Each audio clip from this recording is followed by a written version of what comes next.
ទេទៅណាក៏គេឡងមកទៅសាឡយដើមដៃទម្លាក់បីបាញ់ប្រយ័ត្នមិនទៅខ្ញុំចាំបដោះគួយធីមខ្ញុំមកចេះសងសាយស្មោះជីវិតដៃគ្មានសាវ៉ាឡើយធីមខ្ញុំមកចេះរត់ចោលគ្នានេះខ្ញុំដាក់ហើយពួកខ្ញុំថាមួយគេសួរថាមួយអីគេខ្ញុំមិនដឹងដែរបើគេហៅខ្ញុំចឹងសង្ស័យមកខ្ញុំមានមុនស្នេហ៍នារីចាស់សេរីខ្ញុំទេដឹងមិនបានញ៉ែទៅនៅខ្លះលួចខឹងចំណាយខ្ញុំធ្វើអីខូចណាគាត់នឹងថាទៅពិបាកដែរបើធីមខ្ញុំអែមម៉ងអ្នកខ្លះធ្វើមុខឈួរដែលញ៉ាំតែលឹងតឹង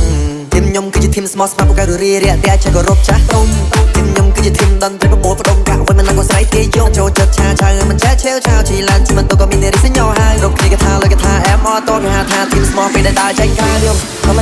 តាទេទៅណាក៏គេឡងមកទៅសាឡយដើមដៃទម្លាក់បីបាញ់ប្រយ័ត្នមិនទៅខ្ញុំចាំបដោះគួយធីមខ្ញុំមកចេះសងសាយស្មោះជីវិតដៃគ្មានសាវ៉ាឡើយធីមខ្ញុំមកចេះរត់ចោលគ្នានារីខ្ញុំដាក់ហើយពួកខ្ញុំថាមួយ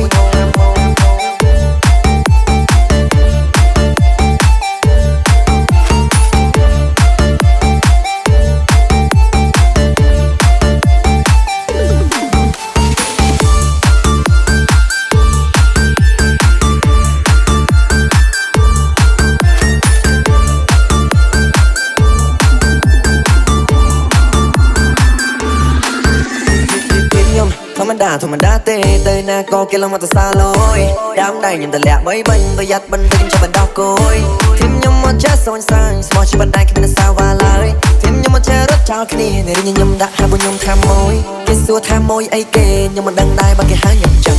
សង្ស័យមកខ្ញុំមានមុនស្នេហ៍នារីចាស់សេរីខ្ញុំទេដឹងមិនបានញ៉ែទៅនៅខ្លះលួចខឹងចំណាយខ្ញុំធ្វើអីខូចណាគាត់នឹងថាទៅពិបាកដែរបើធីមខ្ញុំអែមម៉ងអ្នកខ្លះធ្វើមុខឈួរដែលញ៉ាំតែលឹងតឹងធីមខ្ញុំគឺជាធីមស្មោះស្ម័គ្រពូកែរីរាក់តែចេះគោរពចាស់ទុំ